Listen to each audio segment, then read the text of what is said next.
Let's make this transparent text effect in Photoshop. First import your image, press Ctrl plus J to duplicate this layer, go to quick selection tool, select subject.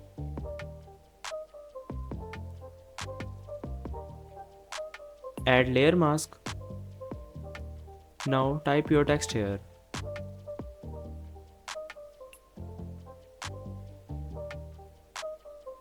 Press Ctrl plus T for free transform.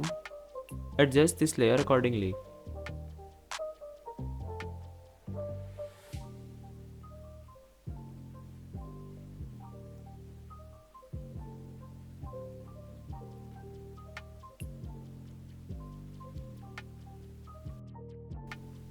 Now again press Ctrl plus J to duplicate this layer.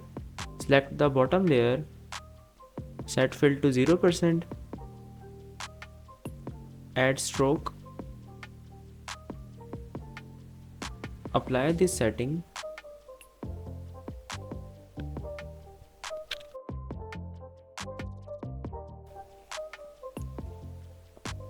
Now select the top text layer, drag it below the mask subject layer. Now select both text layer, click on link icon, and that's it.